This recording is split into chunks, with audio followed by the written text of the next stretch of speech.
Chapter 13.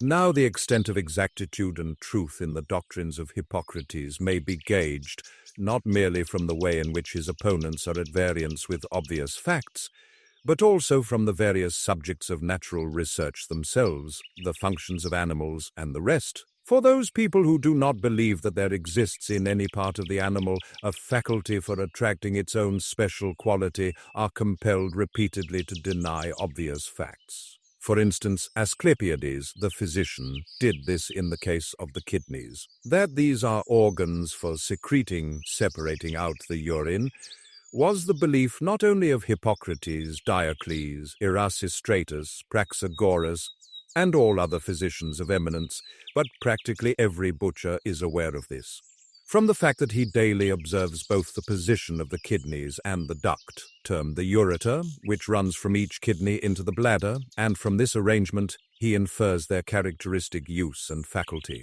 But even leaving the butchers aside, all people who suffer either from frequent dysuria or from retention of urine call themselves nephritics when they feel pain in the loins and pass sandy matter in their water. I do not suppose that Asclepiades ever saw a stone which had been passed by one of these sufferers, or observed that this was preceded by a sharp pain in the region between kidneys and bladder as the stone traversed the ureter, or that, when the stone was passed, both the pain and the retention at once ceased. It is worthwhile, then, learning how his theory accounts for the presence of urine in the bladder, and one is forced to marvel at the ingenuity of a man who puts aside these broad, clearly visible roots and postulates others which are narrow, invisible indeed, entirely imperceptible. His view, in fact, is that the fluid which we drink passes into the bladder by being resolved into vapors, and that, when these have been again condensed, it thus regains its previous form and turns from vapor into fluid. He simply looks upon the bladder as a sponge or a piece of wool, and not as the perfectly compact and impervious body that it is, with two very strong coats. For if we say that the vapors pass through these coats, why should they not pass through the peritoneum and the diaphragm, thus filling the whole abdominal cavity and thorax with water? But, says he, of course the peritoneal coat is more impervious than the bladder, and this is why it keeps out the vapors, while the bladder admits them. Yet if he had ever practiced anatomy, he might have known that the outer coat of the bladder springs from the peritoneum and is essentially the same as it, and that the inner coat, which is peculiar to the bladder, is more than twice as thick as the former. Perhaps, however, it is not the thickness or thinness of the coats, but the situation of the bladder which is the reason for the vapors being carried into it. On the contrary, even if it were probable for every other reason that the vapors accumulate there, yet the situation of the bladder would be enough in itself to prevent this. For the bladder is situated below, whereas vapors have a natural tendency to rise upwards. Thus they would fill all the region of the thorax and lungs long before they came to the bladder. But why do I mention the situation of the bladder, peritoneum, and thorax? For surely, when the vapors have passed through the coats of the stomach and intestines, it is in the space between these and the peritoneum that they will collect and become liquefied. Just as in dropsical subjects, it is in this region that most of the water gathers. Otherwise, the vapors must necessarily pass straight forward through everything which in any way comes in contact with them, and will never come to a standstill. But if this be assumed, then they will traverse not merely the peritoneum, but also the epigastrium, and will become dispersed into the surrounding air. Otherwise they will certainly collect under the skin. Even these considerations, however, our present-day Asclepiadians attempt to answer, despite the fact that they always get soundly laughed at by all who happen to be present at their disputations on these subjects. So difficult and evil to get rid of is this sectarian partisanship, so excessively resistant to all cleansing processes, harder to heal than any itch. Thus, one of our sophists, who is a thoroughly hardened disputer and as skillful a master of language as there ever was, once got into a discussion with me on this subject. So far from being put out of countenance by any of the above-mentioned considerations, he even expressed his surprise that I should try to overturn obvious facts by ridiculous arguments.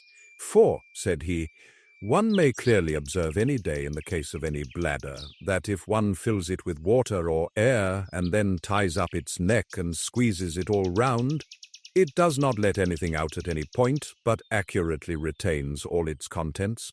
And surely, said he, if there were any large and perceptible channels coming into it from the kidneys, the liquid would run out through these when the bladder was squeezed, in the same way that it entered. Having abruptly made these and similar remarks in precise and clear tones, he concluded by jumping up and departing, leaving me as though I were quite incapable of finding any plausible answer. The fact is that those who are enslaved to their sects are not merely devoid of all sound knowledge, but they will not even stop to learn, instead of listening as they ought to the reason why liquid can enter the bladder through the ureters, but is unable to go back again the same way. Instead of admiring nature's artistic skill, they refuse to learn. They even go so far as to scoff and maintain that the kidneys, as well as many other things, have been made by nature for no purpose. And some of them, who had allowed themselves to be shown the ureters coming from the kidneys and becoming implanted in the bladder, even had the audacity to say that these also existed for no purpose. And others said that they were spermatic ducts, and that this was why they were inserted into the neck of the bladder, and not into its cavity.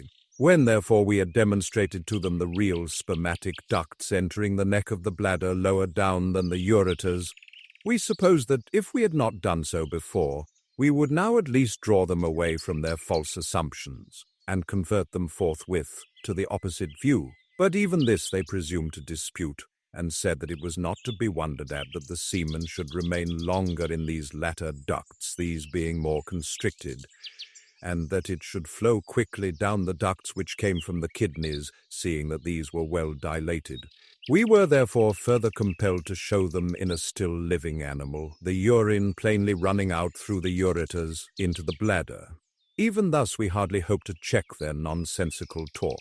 Now, the method of demonstration is as follows. One has to divide the peritoneum in front of the ureters, then secure these with ligatures, and next, having bandaged up the animal, let him go, for he will not continue to urinate. After this, one loosens the external bandages and shows the bladder empty and the ureters quite full and distended, in fact, almost on the point of rupturing. On removing the ligature from them, one then plainly sees the bladder becoming filled with urine. When this has been made quite clear, then, before the animal urinates, one has to tie a ligature round his penis and then to squeeze the bladder all over. Still nothing goes back through the ureters to the kidneys. Here, then, it becomes obvious that not only in a dead animal, but in one which is still living, the ureters are prevented from receiving back the urine from the bladder. These observations having been made, one now loosens the ligature from the animal's penis and allows him to urinate, then again ligatures one of the ureters and leaves the other to discharge into the bladder.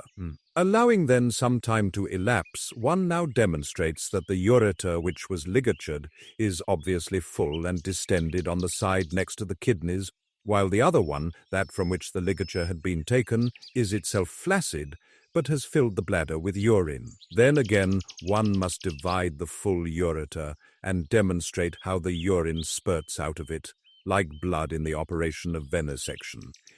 And after this one cuts through the other also, and both being thus divided, one bandages up the animal externally. Then, when enough time seems to have elapsed, one takes off the bandages. The bladder will now be found empty, and the whole region between the intestines and the peritoneum full of urine, as if the animal were suffering from dropsy. Now, if anyone will but test this for himself on an animal, I think he will strongly condemn the rashness of Asclepiades. And if he also learns the reason why nothing regurgitates from the bladder into the ureters, I think he will be persuaded by this also of the forethought and art shown by nature in relation to animals. Now Hippocrates, who was the first known to us of all those who have been both physicians and philosophers, inasmuch as he was the first to recognize what nature effects, expresses his admiration of her, and is constantly singing her praises and calling her just. Alone, he says, she suffices for the animal in every respect, performing of her own accord, and without any teaching all that is required. Being such, she has, as he supposes, certain faculties, one attractive of what is appropriate, and another eliminative of what is foreign. And she nourishes the animal, makes it grow, and expels its diseases by crisis. Therefore he says that there is in our bodies a concordance in the movements of air and fluid, and that everything is in sympathy. According to Asclepiades, however, nothing is naturally in sympathy with anything else, all substance being divided and broken up into inharmonious elements and absurd molecules.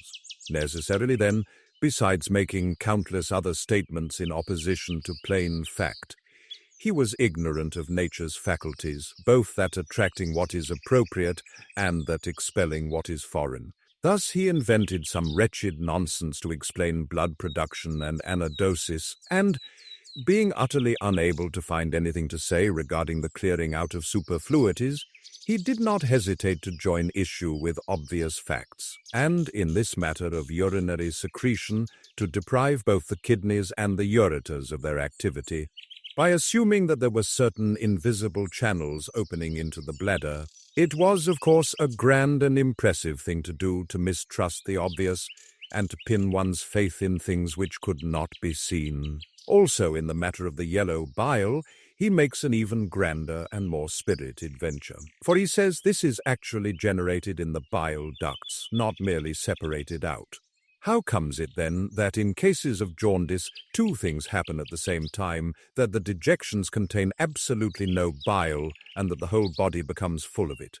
He is forced here again to talk nonsense, just as he did in regard to the urine. He also talks no less nonsense about the black bile and the spleen, not understanding what was said by Hippocrates. And he attempts in stupid, I might say insane language, to contradict what he knows nothing about. And what profit did he derive from these opinions, from the point of view of treatment?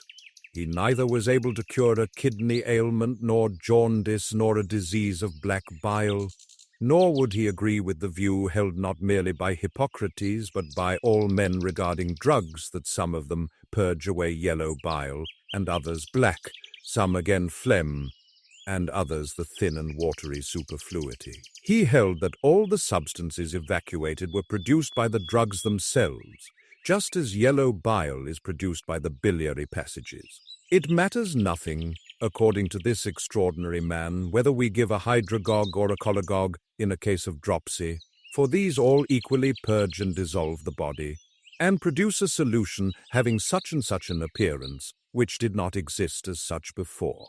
Must we not therefore suppose he was either mad or entirely unacquainted with practical medicine? For who does not know that if a drug for attracting phlegm be given in a case of jaundice, it will not even evacuate 4 caethi of phlegm? Similarly, also, if one of the hydragogues be given, a cholagogue, on the other hand, clears away a great quantity of bile, and the skin of patients so treated at once becomes clear. I myself have, in many cases, after treating the liver condition, then removed the disease by means of a single purgation, whereas if one had employed a drug for removing phlegm, one would have done no good. Nor is Hippocrates the only one who knows this to be so, whilst those who take experience alone as their starting point know otherwise.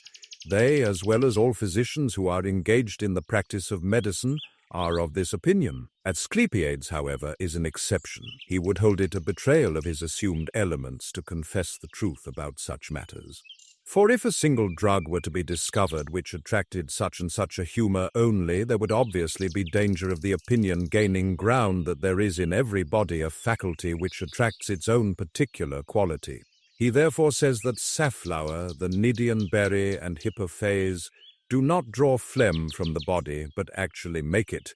Moreover, he holds that the flower and scales of bronze, and burnt bronze itself, and germander, and wild mastich dissolve the body into water, and the dropsical patients derive benefit from these substances, not because they are purged by them, but because they are rid of substances which actually help to increase the disease.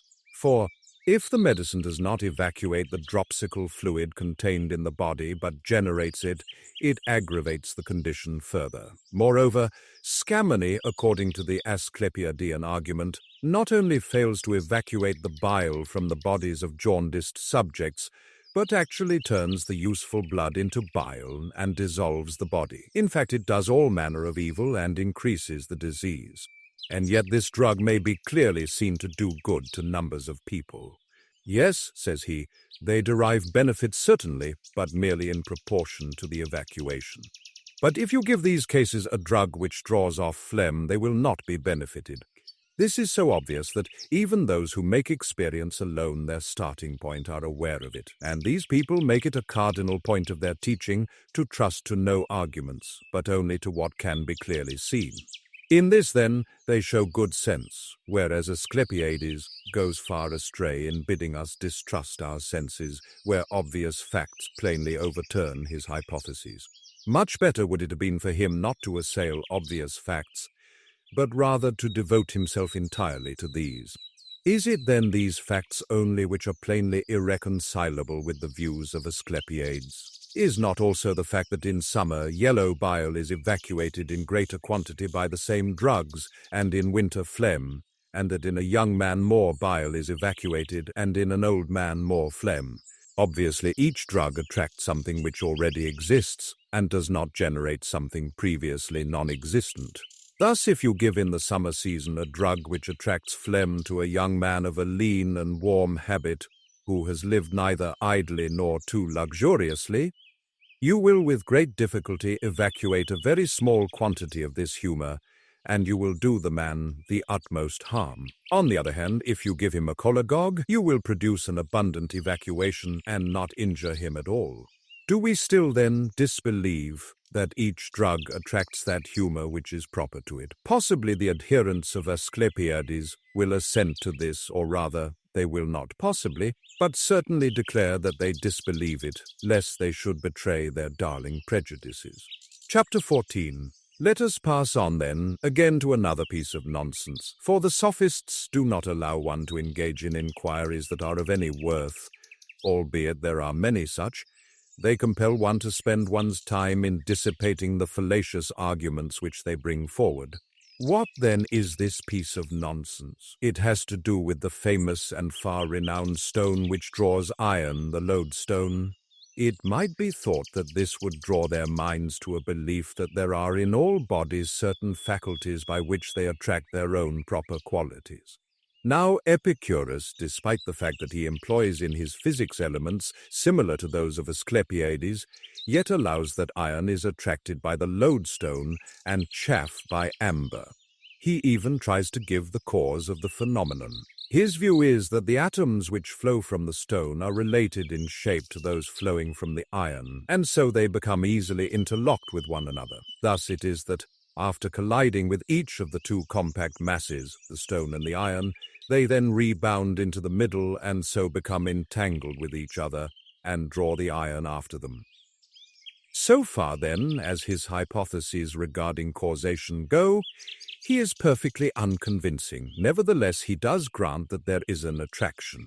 Further, he says that it is on similar principles that there occur in the bodies of animals the dispersal of nutriment and the discharge of waste matters, as also the actions of cathartic drugs.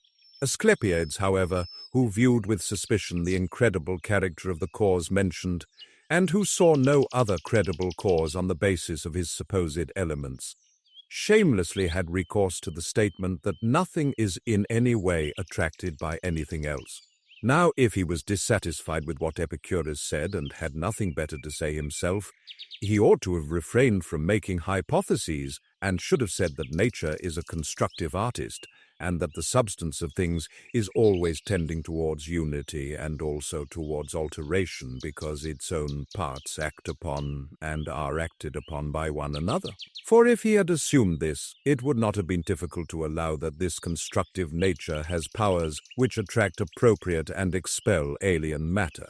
For in no other way could she be constructive, preservative of the animal, and eliminative of its diseases, unless it be allowed that she conserves what is appropriate and discharges what is foreign. But in this matter, too, Asclepiades realized the logical sequence of the principles he had assumed. He showed no scruples, however, in opposing plain fact. He joins issue in this matter also, not merely with all physicians, but with everyone else, and maintains that there is no such thing as a crisis or critical day, and that nature does absolutely nothing for the preservation of the animal. For his constant aim is to follow out logical consequences and to upset obvious fact, in this respect being opposed to Epicurus, for the latter always stated the observed fact, although he gives an ineffective explanation of it. For that these small corpuscles belonging to the lodestone rebound and become entangled with other similar particles of the iron, and that then, by means of this entanglement, which cannot be seen anywhere, such a heavy substance as iron is attracted. I fail to understand how anybody could believe this. Even if we admit this, the same principle will not explain the fact that, when the iron has another piece brought in contact with it, this becomes attached to it. For what are we to say? That, forsooth, some of the particles that flow from the lodestone collide with the iron and then rebound back, and that it is by these that the iron becomes suspended, that others penetrate into it and rapidly pass through it by way of its empty channels, that these then collide with the second piece of iron and are not able to penetrate it, although they penetrated the first piece, and that they then course back to the first piece and produce entanglements like the former ones. The hypothesis here becomes clearly refuted by its absurdity. As a matter of fact, I have seen 5 writing stylets of iron attached to one another in a line, only the first one being in contact with the lodestone and the power being transmitted through it to the others. Moreover, it cannot be said that if you bring a second stylet into contact with the lower end of the first, it becomes held, attached, and suspended, whereas if you apply it to any other part of the side, it does not become attached. For the power of the lodestone is distributed in all directions. It merely needs to be in contact with the first stylet at any point. From this stylet again the power flows, as quick as a thought, all through the second, and from that again to the third. Now, if you imagine a small lodestone hanging in a house, and in contact with it all round a large number of pieces of iron, from them again others, from these others, and so on, all these pieces of iron must surely become filled with the corpuscles which emanate from the stone. Therefore, this first little stone is likely to become dissipated by disintegrating into these emanations. Further, even if there be no iron in contact with it, it still disperses into the air, particularly if this be also warm. Yes, says Epicurus, but these corpuscles must be looked on as exceedingly small, so that some of them are a 10,000th part of the size of the very smallest particles carried in the air. Then do you venture to say that so great a weight of iron can be suspended by such small bodies? If each of them is a 10,000th part as large as the dust particles which are born in the atmosphere, how big must we suppose the hook-like extremities by which they interlock with each other to be? For of course this is quite the smallest portion of the whole particle. Then, again, when a small body becomes entangled with another small body, or when a body in motion becomes entangled with another also in motion, they do not rebound at once. For further, there will of course be others which break in upon them from above, from below, from front and rear, from right and left, and which shake and agitate them and never let them rest. Moreover, we must perforce suppose that each of these small bodies has a large number of these hook-like extremities. For by one it attaches itself to its neighbours, by another the topmost one to the lodestone, and by the bottom one to the iron. For if it were attached to the stone above, and not interlocked with the iron below, this would be of no use. Thus the upper part of the superior extremity must hang from the lodestone, and the iron must be attached to the lower end of the inferior extremity. And, since they interlock with each other by their sides as well, they must of course have hooks there too. Keep in mind also, above everything, what small bodies these are which possess all these different kinds of outgrowths. Still more, remember how, in order that the second piece of iron may become attached to the first, the third to the second, and to that the fourth, these absurd little particles must both penetrate the passages in the first piece of iron, and at the same time rebound from the piece coming next in the series, although this second piece is naturally in every way similar to the first. Such an hypothesis, once again, is certainly not lacking in audacity. In fact, to tell the truth, it is far more shameless than the previous ones. According to it, when 5 similar pieces of iron are arranged in a line, the particles of the lodestone, which easily traverse the first piece of iron, rebound from the second, and do not pass readily through it in the same way. Indeed, it is nonsense whichever alternative is adopted. For if they do rebound, how then do they pass through into the third piece? And if they do not rebound, how does the second piece become suspended to the first? For Epicurus himself looked on the rebound as the active agent in attraction. But, as I have said, one is driven to talk nonsense whenever one gets into discussion with such men. Having therefore given a concise and summary statement of the matter, I wish to be done with it. For if one diligently familiarizes oneself with the writings of Asclepiades, one will see clearly their logical dependence on his first principles, but also their disagreement with observed facts. Thus, Epicurus, in his desire to adhere to the facts, cuts an awkward figure by aspiring to show that these agree with his principles, whereas Asclepiades safeguards the sequence of principles, but pays no attention to the obvious fact. Whoever therefore wishes to expose the absurdity of their hypotheses must, if the argument be an answer to Asclepiades, keep in mind his disagreement with observed fact, or if in answer to Epicurus, his discordance with his principles. Almost all the other sects depending on similar principles are now entirely extinct, while these alone maintain a respectable existence still. Yet the tenets of Asclepiades have been unanswerably confuted by Menodotus the empiricist, who draws his attention to their opposition to phenomena and to each other, and again those of Epicurus have been confuted by Asclepiades, who adhered always to logical sequence, about which Epicurus evidently cares little. Now, people of the present day do not begin by getting a clear comprehension of these sects, as well as of the better ones, thereafter devoting a long time to judging and testing the true and false in each of them. Despite their ignorance, they style themselves some physicians and others philosophers. No wonder then that they honor the false equally with the true, for everyone becomes like the first teacher that he comes across, without waiting to learn anything from anybody else.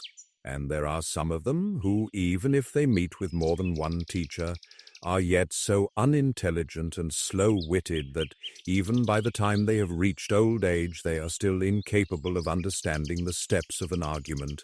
In the old days, such people used to be set to menial tasks. What will be the end of it, God knows.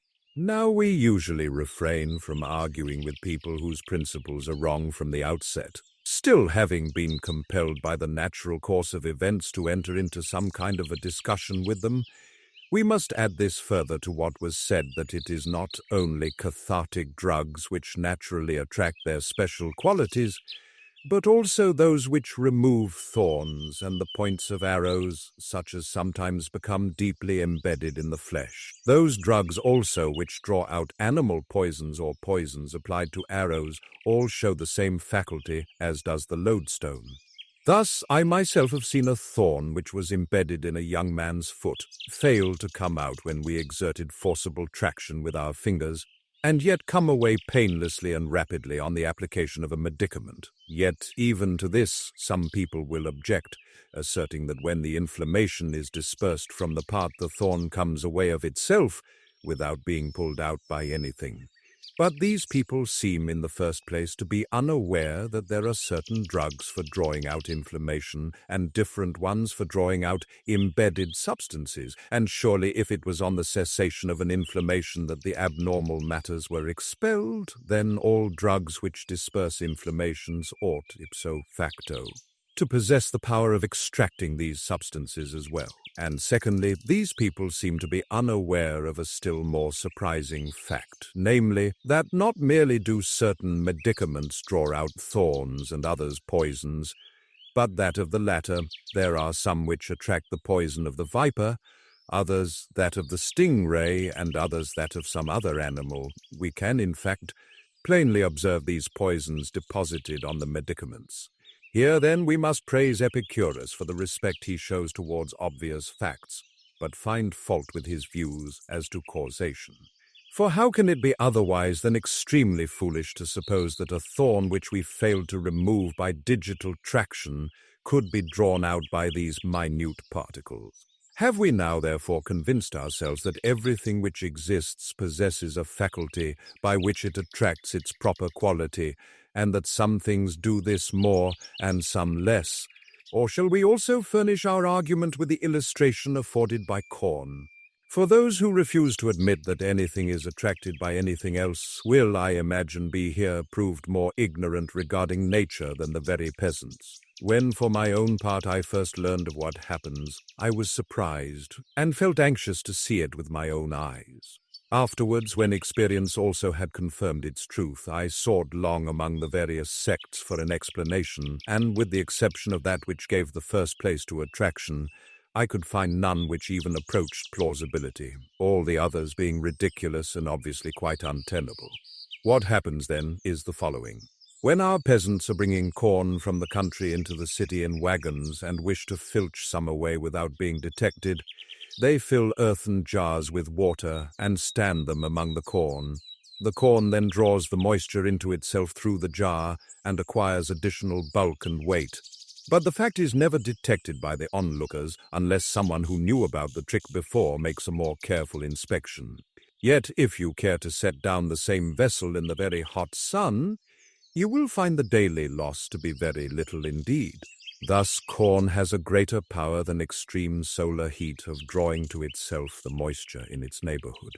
Thus the theory that the water is carried towards the rarefied part of the air surrounding us, particularly when that is distinctly warm, is utter nonsense, for although it is much more rarefied there than it is amongst the corn, yet it does not take up 1/10 part of the moisture which the corn does. Chapter 15. Since then, we've talked sufficient nonsense not willingly, but because we were forced, as the proverb says, to behave madly among madmen, let us return again to the subject of urinary secretion. Here let us forget the absurdities of Asclepiades, and, in company with those who are persuaded that the urine does pass through the kidneys, let us consider what is the character of this function. For most assuredly, either the urine is conveyed by its own motion to the kidneys, considering this the better course, as do we when we go off to market, or, if this be impossible, then some other reason for its conveyance must be found. What then is this? If we are not going to grant the kidneys a faculty for attracting this particular quality, as Hippocrates held, we shall discover no other reason. For surely everyone sees that either the kidneys must attract the urine, or the veins must propel it if, that is, it does not move of itself. But if the veins did exert a propulsive action when they contract, they would squeeze out into the kidneys not merely the urine, but along with it the whole of the blood which they contain. And if this is impossible, as we shall show, the remaining explanation is that the kidneys do exert traction. And how is propulsion by the veins impossible? The situation of the kidneys is against it. They do not occupy a position beneath the hollow vein, vena cava, as does the sieve-like ethmoid passage in the nose and palate in relation to the surplus matter from the brain. They are situated on both sides of it. Besides, if the kidneys are like sieves, and readily let the thinner serous whey-like portion through and keep out the thicker portion, then the whole of the blood contained in the vena cava must go to them, just as the whole of the wine is thrown into the filters. Further, the example of milk being made into cheese will show clearly what I mean, for this too, although it is all thrown into the wicker strainers, does not all percolate through. Such part of it as is too fine in proportion to the width of the meshes passes downwards, and this is called whey serum. The remaining thick portion, which is destined to become cheese, cannot get down, since the pores of the strainers will not admit it. Thus it is that if the blood serum has similarly to percolate through the kidneys, the whole of the blood must come to them, and not merely one part of it. What then is the appearance as found on dissection? One division of the vena cava is carried upwards to the heart, and the other mounts upon the spine and extends along its whole length, as far as the legs. Thus, one division does not even come near the kidneys, while the other approaches them, but is certainly not inserted into them. Now, if the blood were destined to be purified by them as if they were sieves, the whole of it would have to fall into them, the thin part being thereafter conveyed downwards, and the thick part retained above. But, as a matter of fact, this is not so, for the kidneys lie on either side of the vena cava. They therefore do not act like sieves, filtering fluid sent to them by the vena cava, and themselves contributing no force. They obviously exert traction, for this is the only remaining alternative. How then do they exert this traction? If, as Epicurus thinks, all attraction takes place by virtue of the rebounds and entanglements of atoms, it would be certainly better to maintain that the kidneys have no attractive action at all, for his theory, when examined, would be found as it stands to be much more ridiculous even than the theory of the lodestone mentioned a little while ago. Attraction occurs in the way that Hippocrates laid down. This will be stated more clearly as the discussion proceeds. For the present, our task is not to demonstrate this, but to point out that no other cause of the secretion of urine can be given except that of attraction by the kidneys, and that this attraction does not take place in the way imagined by people who do not allow nature a faculty of her own. For if it be granted that there is any attractive faculty at all in those things which are governed by nature, a person who attempted to say anything else about the absorption of nutriment would be considered a fool.